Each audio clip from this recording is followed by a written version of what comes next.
예, 안녕하십니까. 길버드 아카데미에서 국어를 가르치고 있는 김국호입니다. 예, 이번 달이 비문학 문제고요. 보시다시피 글이 굉장히 길죠. 실제로 수업할 때는 이걸 다 읽어야 됩니다. 읽지 않고 풀 수는 없는데 이거를 실제적으로 제가 읽고 정리하면서 진행하면 30분이 넘게 걸릴 겁니다. 예, 그래서요. 일단 글을 읽는다라고 전제를 하고 글을 읽지는 않지만 내용을 정리를 하면서 그렇게 들어가 있습니다. 일단 고등학교 3학년으로 잡을게요. 고등학교 3학년 이거로 잡고 그 기본 지식이 필요한, 그러니까 기본 이론 지식이 필요한 문법이나 문학에 비해서 비문학 같은 경우에는 이것을 풀기 위한 어떤 이론적인 바탕은 없습니다. 글만 꼼꼼히 읽으면 돼요. 그래서 체크 포인트는 본문이에요. 지금 그리고 이 지문은 역시 또 보기가 달려 있습니다. 이걸 연합하면 되는데 여기서 좀 중요한 부분이 뭐냐면요. 학생들이 많이 하는 실수인데 보기를 읽을 때 그냥 읽는다는 거예요. 근데 실제로 보기는 무조건 다 본문하고 연계가 되어 있습니다. 그래서 제일 중요한 부분은 이 부분이야. 자, 보기 읽을 때 이게 본문과 어떻게 연계가 되어 있는지 그거를 생각하면서 읽어야 한다는 겁니다. 여기에만 좀 주의를 하고 들어가면 되겠습니다. 자, 그럼 내용을 좀 정리를 하면요. 현대사회에 있어서의 자아실현과 관련된 그런 지문이에요. 내용 자체는 이제 인문 쪽이고요. 자, 근데 지금 뭐 처음 보면은 악셀 호네트라는 사람이 이야기를 하는데, 자, 이 사람이 말하는 현대사회는 자아실현이 안 되는 사회입니다. 자,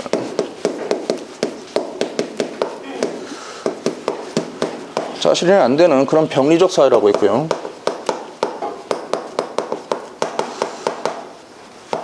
그러면 그 이유가, 이렇게 된 이유가 뭐냐? 거기에 대해서 그것은 무시 때문이다. 상호. 서로를 인정하지 않는 무시 때문이다. 이렇게 됐고, 이게 지금 해결이 되려면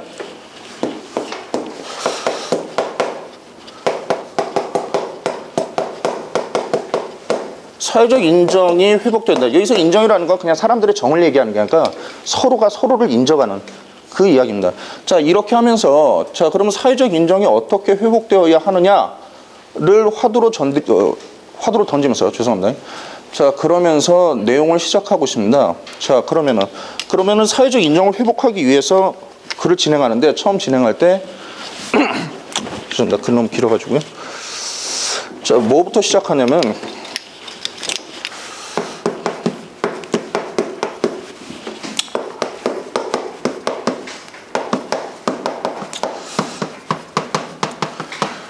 자, 어렸을 때 개인이 자아 형성되는 과정에서 나를 둘로 나눠요. 자, 그래서 하나는 목적격 나가 있고요. 또 하나는 주격 나가 있습니다. 그래서 그럼 목적격 나는 뭐라고 설명을 하고 있느냐?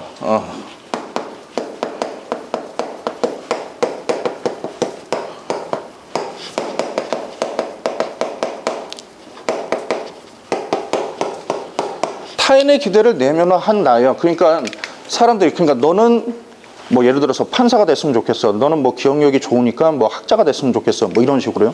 그런 걸 받아들여 가지고 그래 나는 좀 그렇게 한번 돼볼까? 이런 겁니다. 자, 그 다음에 주격 나는 뭐냐면은 그 외부에 기대가 있을 거 아니에요. 여기에 대한 반응이 있을 겁니다. 이게 반응을 해가지고 자아가 실현되기 이전에 납니다. 죄송합니다.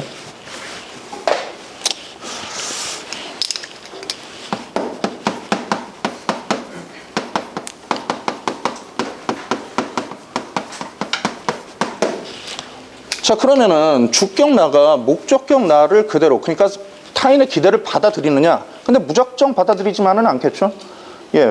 나는 그렇게 되기 싫은데? 이런 경우도 있을 수 있습니다. 자, 그래서 받아들이는 경우가 있고, 그리고 반발하는 경우가 있을 수도 있어요. 그렇겠죠? 자, 그런데 반발을 하게 되면은 이게 다시, 그러면 반발을 하게 되면 기본적으로 타인과의 갈등이 있을 수밖에 없고요.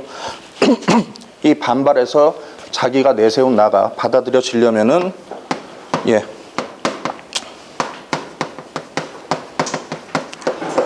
목적격 나의 인정이 있어야 됩니다. 만약에 인정해 주지 않으면 이제 또 예, 자아가 파괴되는 것이겠죠. 자, 이게 지금 전반부고요. 자, 그러면은 이게 받아들여지려면은 기본적으로 그러니까 자아 형성이 되기 위해서는 자, 기본적으로 깔려 있어야 되는 게 상호 인정 관계라는 게 돼 있어야 돼요.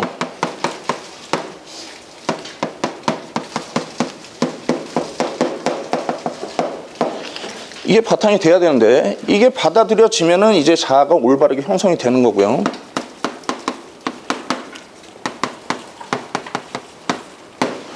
자, 근데 받아들여지지 않으면은 이제 자아가 파괴가 되는 겁니다.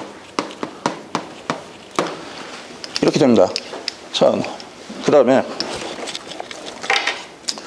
제가 한 번도 이걸 들고 나와 본 적이 없는데 글이 너무 길어가지고 자, 그러면은 인정받는 과정에서 일단 글이 이쪽으로 흘러요. 이쪽으로. 자, 해서 그러면 이제 긍정적 자기인식이 생기는데 이거 세 가지 관계로 나눠가지고 좀 설명을 하고 있습니다. 첫 번째로 이제 원초적 관계고요. 그 다음에 두 번째로 이제 권리 관계를 이야기하고 자, 그 다음에 가치 공동체 관계 이렇게 얘기했습니다.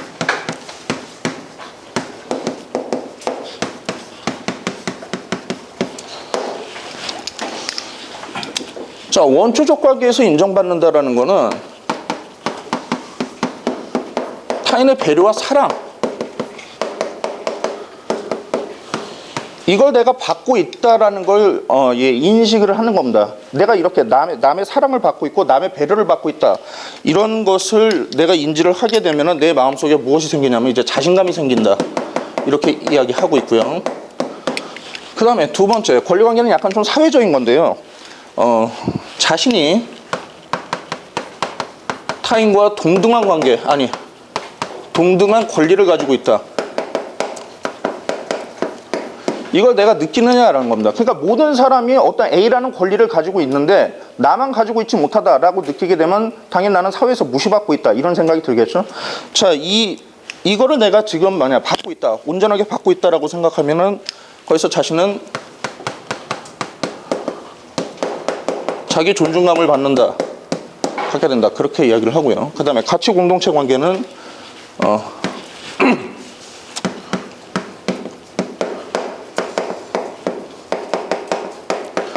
내가 공동체에서 내 능력을 인정받고 있느냐 이런 겁니다. 그냥 우리 학원 같으면은 각 과목을 맡고 있는 선생님께서 자신의 어떤 가치를 인정받고 있느냐 이런 거죠. 이걸 내가 인정받고 있다라는 그런 감정이 생기면은 자부심이 생기고요. 자, 이런 감정을 온전하게 받을 때 자아 형성이 온전하게 된다. 이렇게 되고 있습니다. 자, 그런데 이걸 온전하게 받지 못하게 되면요. 지금 여기서 말한 것처럼 파괴가 되고요. 자, 파괴 쪽으로 가겠습니다. 이건 온전히 받을 때 이야기고요.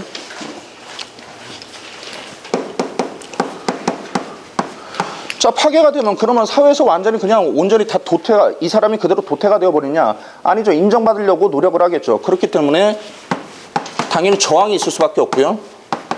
근데 이 저항은 뭘 위한 저항입니까? 인정받기 위한 저항입니다. 자, 그래서 이걸 뭐라고 하냐면 인정투쟁이라고 해요. 저항이고, 그런데 자기 혼자만이 아니라 똑같이 자기처럼 이렇게 무시를 받고 있는 사람들이 연대하게 되면 이것이 어떻게 사회적 저항으로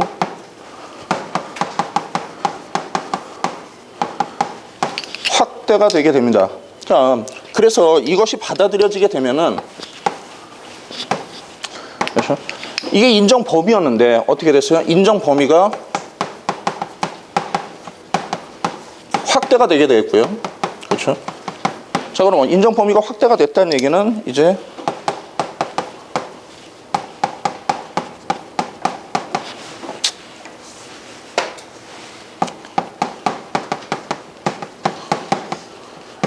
새로운 인정사회가 된다. 여기까지가 이제 지문의 내용입니다. 보면은 제가 무슨 뭐 사회학 강의를 한 것 같은데, 근데 비문학이 그렇습니다. 그 보면은, 근데 이제 학생들이 이제 착각하면 안 되는 게, 말 그대로 비문학 같은 경우에는, 예, 제시되어 있는 글만 이해하고 문제를 풀면 돼요. 근데 여기에 관련해가지고, 그럼 저도 이 내용 외에는 모르는 겁니다. 제가 모든 걸 알면 만물박사겠죠? 그게 아니라, 그러니까 여기에 깔려있는 이 지문에서 얘기되지 않은 다른 관련 지식을 알 필요는 없다는 거예요. 근데 학생들이 거기까지 생각을 하기 때문에, 아, 이걸 어떻게 풀라는 거야? 이런 식으로 접근하는 학생이 많은데 실제로 문제를 푸는 데 있어서는 그런 생각을 걷어주는 게 굉장히 필요합니다. 근데 이거는 버릇과 관련된 거라 좀 길게 봐야 되는 부분이고요. 예, 좀 잡살이 있었는데 문제로 좀 들어가 보겠습니다.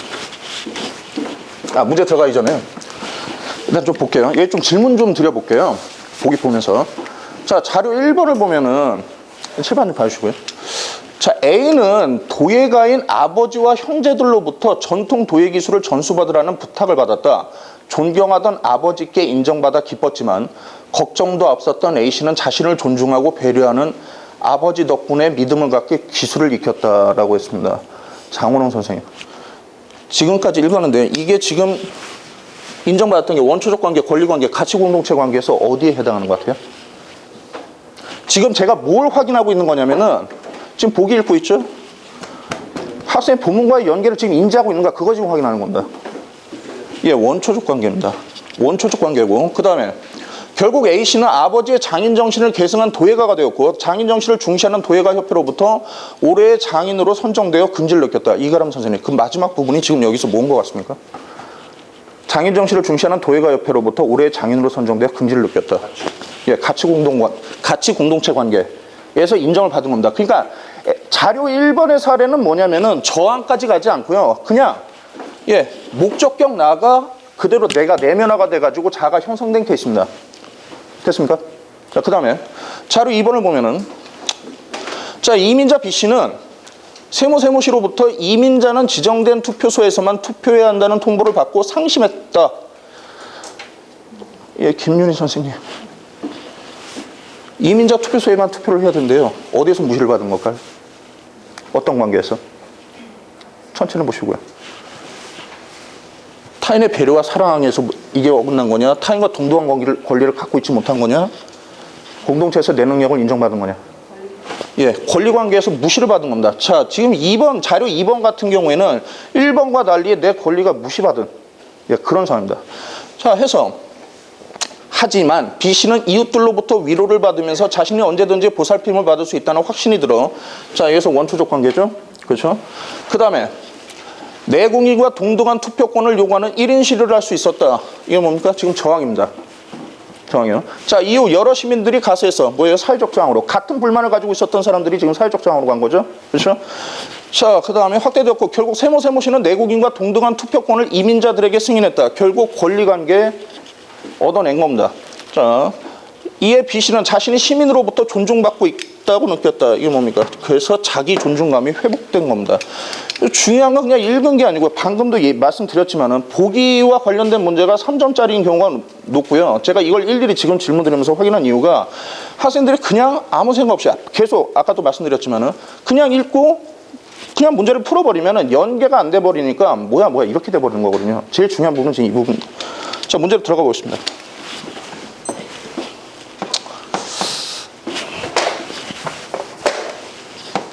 자, 1번에 자, 여러분 A씨의 주격 나는 가족들의 기대를 일반화하여 목적격 나를 형성했다고 볼 수 있습니다. 예, 도예가가 됐으면 좋겠다. 자, 그리고 아버지의 사랑과 배려 안에서 도예가가 됐죠. 저것이 1번 문제. 그 다음 자, 자료 1번과 관련됐습니다. A의 주격 나가 목적격 나를 내면화하여 자아를 형성할 수 있었던 것은 A씨와 아버지가 상호 인정 관계에 있었기 때문이라고. 자, 이게 지금 되려면은 이게 전제가 돼야 됩니다. 근데 그렇게 됐고요. 그리고 인정받고 됐었죠. 그 다음에 예, 2번도 문제가 안 되고요. 그 다음에 3번에 자료 2번. 자, 이거는 자기가 인정을 받지 못하고 무시당한 경우죠. 여기서부터는. 자, B씨의 주격 나는 세무시로부터 형성한 이민자는 지정된 투표소에서만 투표를 해야 된다는 목적격 나에, 그러니까 타일인 나에게 너는 이렇게 해 라고 하는 부분이죠. 자, 반발했다고 볼 수 있다. 예, 반발했으니까 아니 나도 인정을 좀 받아야겠어 라고 지금 그렇게 된 거죠. 그래서 1인 시위를 하게 된 거죠. 그 다음에 네 번째, 자 B씨가 시위를 한 이유는 B씨가 주격 나가 주장한 새로운 자아상이 세모시로부터 형성한 목적격 나에 의해 받아들여졌기 때문이다 라고 돼 있어요. 김창수 선생님, 시를 한 이유가 목적격 나에 의해서 받아들여졌대요. 여기 어떻게 생각하십니까?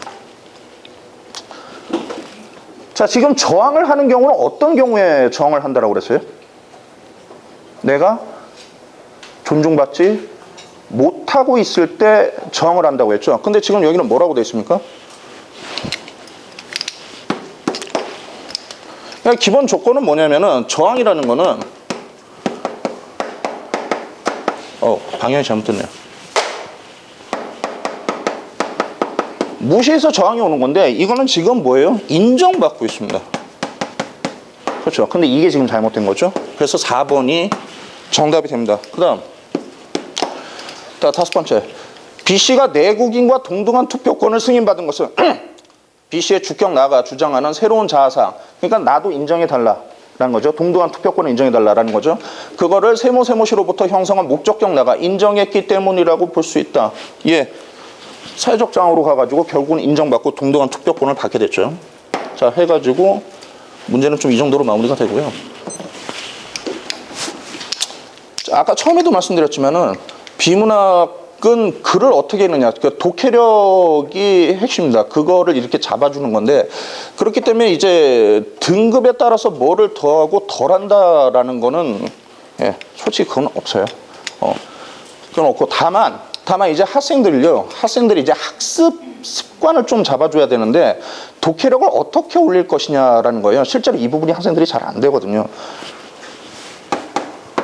지금 고3 학생들한테 제가 그냥 매 시간마다 하는 이야기인데 학생은 또 매 시간 안 지킵니다. 뭐냐면 지금 이 순간부터요. 만약에 안 하던 학생들이 지금 이 순간부터 하루에 한 지문씩 정성껏 푼다 라고 하면요, 대략 한 150지문에서 200지문을 볼 수 있습니다. 수능까지. 그냥 푼다가 아니고요, 정말로 이렇게 정성껏 분석을 하고 근거를 잡아가지고 그렇게만 해준다라고 하더라도 독해력은 정말 엄청나게 늘거든요. 그리고 시간 때문에 문제된다라고 하는데 이 부분도 꼭 말씀드리고 싶은 건데, 만약에 보는 학생들이 있다라고 하면은 그런데 선지의 근거가요, 큼직큼직한 있던 틀에서만 나오는 건 아니에요. 어찌 보면 결론적으로 제가 이걸 정리한 거는 이 답의 근거가 나올 수 있게끔 알아보기 쉽게 정리한 것에 불과합니다. 무슨 소리냐면은 여기에 정리하지 않은 부분에서도 예, 정답의 근거가 나올 수 있다는 거예요. 그러면은 읽는 무엇을 읽어내는 기계적인 방법이 있느냐? 그건 없다는 겁니다. 그러면 어떻게 해야 돼요? 꼼꼼히 읽어야 됩니다. 꼼꼼히 읽어야 돼요. 근데 학생들은 그렇지가 않다는 거죠. 그리고 이렇게 하면 돼. 그러면 애들은 고개를 끄덕거리는데 그걸 내면화를 해야 되는데 그 내면화 과정이 없습니다. 그냥 아주 나쁘게 얘기하면, 정말 나쁘게 표현하면 날로 먹으려고 하죠. 그럼 열심히 공부하는 애들은 왜 그런 고생을 하고 있겠어요? 그거를 인지시켜 주는 게 실제로 학생들과 같이 부딪혀 나갈 때 가장 어려운 점이고요. 지금도 그런 부분과 관련해 가지고 학생들, 그러니까 학습적인 상담에서는 이제 가장 신경 쓰는 그런 부분이기도 합니다. 예.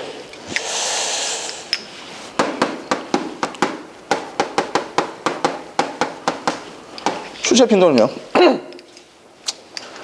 이 지문 자체는 당연히 안 나온다. 다시는. 예. 지문은 그냥 무조건 일회성이에요. 그렇기 때문에 이 지문 자체가 나온다 안 나온다 이런 식으로 출제 빈도를 따질 수는 없고, 이런 유형이 나오느냐 이렇게 따져야 됩니다. 예, 보기와 뭐 많이 보셨죠? 매번 제가 문법 문제를 할 때 빼놓고는 대부분 지문에 보기가 딸려 있었을 겁니다. 그리고 이거는 대부분 다 3점 유형이고요. 당연히 무조건 나옵니다. 그 다음에 난이도는 2등급 학생이라면요, 2등급 학생이라면 지금 이 연계가 기본적으로 어느 정도는 된다고 봐야 됩니다. 이게 어려워지는, 그러니까 난이도가 4, 5로 올라가는 학생들은 이제 그 밑등급이라고 봐야 되겠고요. 예. 고려해야 될 사항이 어느 정도는 있기 때문에 기본적인 난이도는 담보한다고 볼 수 있겠습니다. 제가 준비한 건 여기까지입니다. 수고하셨습니다.